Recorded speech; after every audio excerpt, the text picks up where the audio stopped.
ஓரிரு இடங்களில் அதிகபட்ச வெப்பநிலை 3 டிகிரி செல்சியஸ் வரை உயர வாய்ப்பு. சென்னையில் 100 டிகிரி ஃபாரன்ஹீட் அளவுக்கு வெயில் கொளுத்தும் என வானிலை ஆய்வு மையம் கணிப்பு.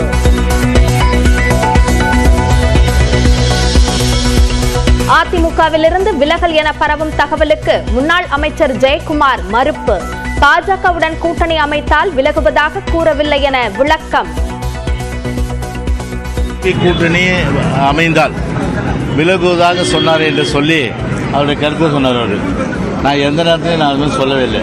அது ஒரு திட்டமிட்டு ஒரு ஃபேக் கார்டு, அதாவது ஒரு பொய் செய்தி.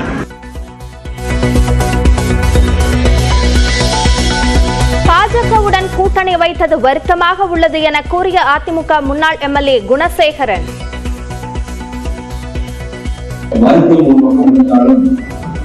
இயக்கத்தை காப்பாற்ற வேண்டிய சூழ்நிலை நம் அனைவருக்கும் இருக்கிறது என்பதை நீங்கள் அனைவரும் நினைத்து பார்க்க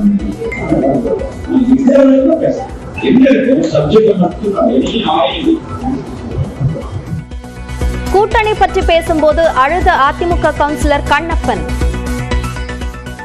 இயக்கத்தை காப்பாற்ற வேண்டும் எடப்பாடி காப்பாற்றுகிறார். எந்த சூழ்நிலை நமக்கு கட்சிக்கு எடுக்க வேண்டிய சூழ்நிலை நமக்கு நிர்பந்தம். பிரதமர் நரேந்திர மோடியை வாழ்நாளில் மறக்க மாட்டோம் என பேசிய வீடியோவை பகிர்ந்துள்ள பிரேமலதா.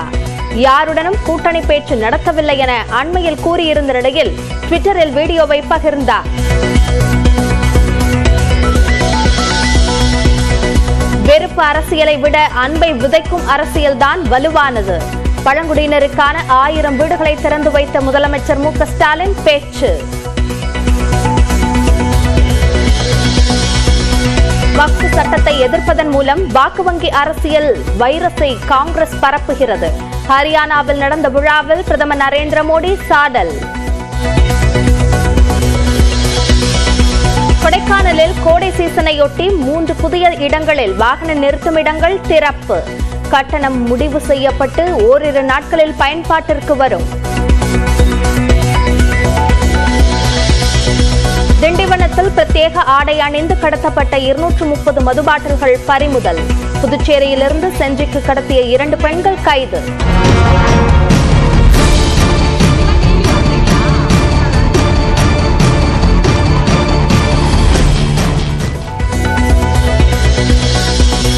தமிழ் புத்தாண்டையொட்டி கோயில்களில் அலைமோதும் பக்தர்கள் கூட்டம். திருவண்ணாமலை, திருச்செந்தூர் உள்ளிட்ட கோயில்களில் சிறப்பு பூஜை. அரியலூர் மாவட்டம் கீழக்குளத்தூரில் தைப்பூசத்தையொட்டி 600 காளைகளுடன் ஜல்லிக்கட்டு. 300க்கும் மேற்பட்ட மாடுபிடி வீரர்கள் பங்கேற்பு.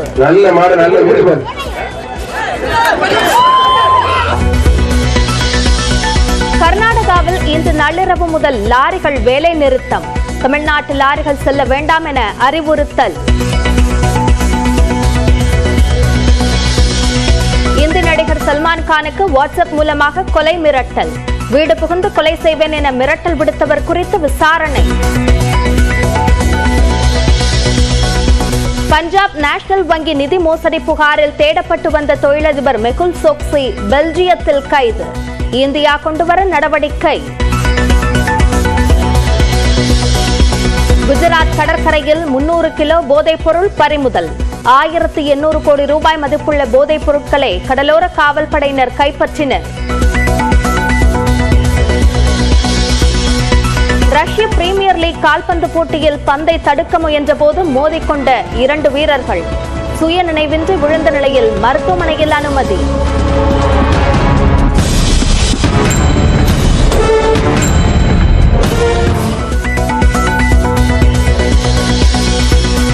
ஐபிஎல் லீக் போட்டியின் இன்றைய ஆட்டத்தை லக்னோவை எதிர்கொள்கிறது சென்னை சூப்பர் கிங்ஸ் அணி.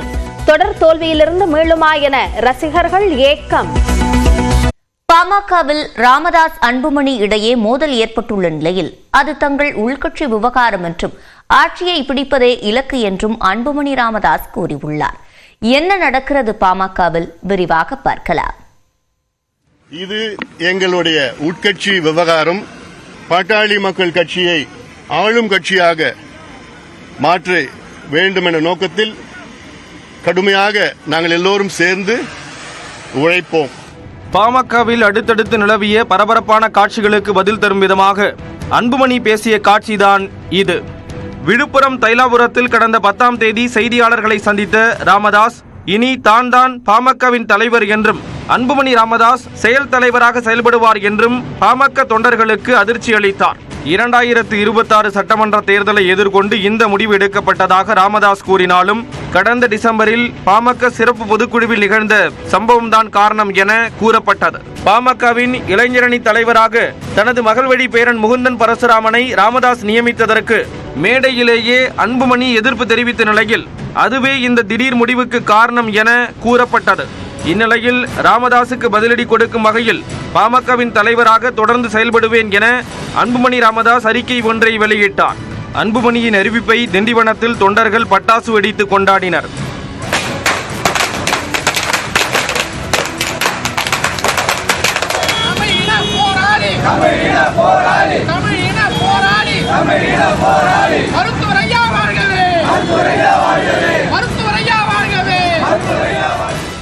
பாமகவில் பிளவு ஏற்படும் சூழல் உருவான நிலையில் அதற்கு ஏற்றாற்போல் ஜி.கே. மணி, விழுப்புரம், கடலூர் உள்ளிட்ட மாவட்ட செயலாளர்கள், சட்டமன்ற உறுப்பினர்கள் உள்ளிட்டோருடன் தைலாபுரத்தில் ராமதாசும் சில நிர்வாகிகளை சென்னையில் அன்புமணியும் தனித்தனியாக சந்தித்தனர்.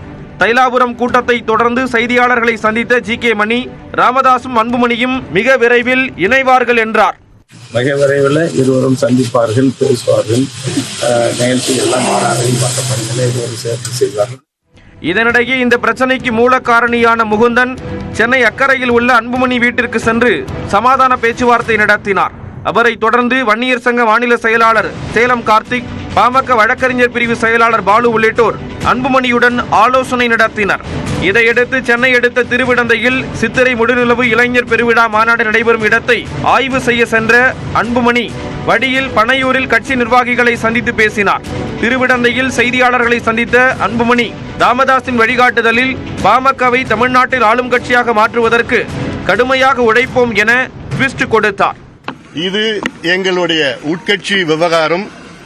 மருத்துவர் ஐயா அவர்களுடைய வழிகாட்டுதலுடன் அவர்களுடைய கொள்கையை நிலைநாட்ட பாட்டாளி மக்கள் கட்சியை ஒரு கட்டத்தில் தமிழ்நாட்டின் ஆளும் கட்சியாக மாற்ற வேண்டும் என்ற நோக்கத்தில் கடுமையாக நாங்கள் எல்லோரும் சேர்ந்து உழைப்போம். இதனிடையே தைலாபுரம் தோட்டத்தில் ராமதாஸ் உடனான ஆலோசனைக்கு பின் மாலையில் செய்தியாளர்களை சந்தித்த ஜி.கே. மணி மாநாட்டு திடலில் ராமதாஸ், அன்புமணி ஒன்றாக தோன்றுவார்கள் என கூறினார். எங்கள் மருத்துவர் ஐயா அவர்கள் நேற்று திடீரென ஒரு அறிவிப்பை வெளியிட்டிருக்கிறார்கள். யாரும் எதிர்பாராத வண்ணம் திடீர்னு ஒரு அறிவிப்பை வெளியிட்டிருக்கிறார்கள். தந்தை மகனுக்கிடையே பனிப்போர் நிலவுவதாக கூறப்பட்ட நிலையில் அதற்கு தற்காலிக முற்றுப்புள்ளி வைத்துள்ளார் அன்புமணி. எனினும் மே 11 இடைப்பட்ட நாட்களில் நடைபெறும் நகர்வுகள் சற்று உன்னிப்பாக கவனிக்கப்பட வேண்டியவையே. விகிதம் 85 விழுக்காடாக உயர இருக்கிறது.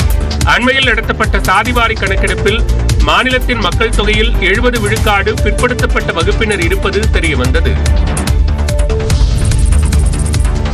கடந்த நிதியாண்டில் சுமார் 1,89,000 கோடி ரூபாய் மதிப்பிலான ஐபோன்களை ஆப்பிள் நிறுவனம் இந்தியாவில் உற்பத்தி செய்துள்ளது. சீனாவில் உற்பத்தியை குறைத்த ஆப்பிள் நிறுவனம் இந்தியாவில் ஐபோன் உற்பத்தியை கடந்த நிதியாண்டில் 60% அதிகரித்துள்ளது. இது உலகின் மொத்த ஐபோன் உற்பத்தியில் 20% ஆகும். மார்ச் மாதம் நிறைவடைந்த நிதியாண்டில் ஆப்பிள் நிறுவனம் இந்தியாவிலிருந்து 1,49,000 கோடி ரூபாய் மதிப்பிலான ஐபோன்களை ஏற்றுமதி செய்துள்ளது. இந்தியாவில் தயாரிக்கப்படும் பெரும்பாலான ஐபோன்கள் பாக்ஸ்கான் நிறுவன ஆலைகளில் அசம்பிள் செய்யப்பட்டவை. கொரோனா காலகட்டத்தில் சீனாவில் கடுமையான ஊரடங்கு உத்தரவுகள் அமல்படுத்தப்பட்டதால் ஐபோன் தயாரிப்புகள் பாதிக்கப்பட்டன. இதைத் தொடர்ந்து சீனா மீதான அதிகப்படியான சார்பை குறைத்த ஆப்பிள் இந்தியா உள்ளிட்ட நாடுகளுக்கு உற்பத்தியை மாற்றியது. அமெரிக்க அதிபர் டிரம்பின் பரஸ்பர வரி விதிப்பு முறைக்கு பிறகு இந்தியாவில் ஐபோன் உற்பத்தியை மேலும் அதிகரிக்க ஆப்பிள் நிறுவனம் திட்டமிட்டுள்ளது குறிப்பிடத்தக்கது. வர்த்தக போருக்கு மத்தியில் 145% வரியை முழுமையாக ரத்து செய்ய வேண்டும் என அமெரிக்காவை சீனா வலியுறுத்தியுள்ளது. அமெரிக்க அதிபராக பதவியேற்ற ட்ரம்ப் பரஸ்பர வரி என்ற பெயரில் உலக நாடுகளுக்கு இறக்குமதி வரியை கடுமையாக அதிகரித்தார். பின்னர் அதை 90 நாட்களுக்கு நிறுத்தி வைத்தவர் சீனா மீதான வரி மட்டும் நீடிக்கும் என்றார். சீனா அமெரிக்கா இடையே வர்த்தக போர் மூண்டதை அடுத்து சீன பொருட்களுக்கு 145% வரி விதிப்பதாக அமெரிக்காவும், அமெரிக்க பொருட்களுக்கு 125% வரி விதிப்பதாக சீனாவும் போட்டிக்கு போட்டியாக அறிவித்தன. இதனால் சீனாவிலிருந்து பெரும்பாலான பொருட்களை உற்பத்தி செய்யும் ஆப்பிள் போன்ற நிறுவனங்கள் கவலையில் மூழ்கின. இதையடுத்து அமெரிக்க சுங்கம் மற்றும் எல்லை பாதுகாப்புத்துறை வெளியிட்ட அறிக்கையில் சீனா மீதான பரஸ்பர வரியில் 20 மின்னணு பொருட்களுக்கு விலக்களிப்பதாக தெரிவிக்கப்பட்டது. அதன்படி செல்போன், லேப்டாப், செமிகண்டக்டர், மானிட்டர் உள்ளிட்ட மின்னணு பொருட்களுக்கு பரஸ்பர வரியில் இருந்து விலக்களிக்கப்பட்டது. இந்த நிலையில் அமெரிக்கா தனது தவறுகளை சரி செய்யும் விதமாக பரஸ்பர வரியை முழுவதுமாக ரத்து செய்து பரஸ்பர மரியாதை என்ற பாதைக்கு திரும்ப வேண்டும் என சீனாவின் வர்த்தக அமைச்சகம் வலியுறுத்தியுள்ளது.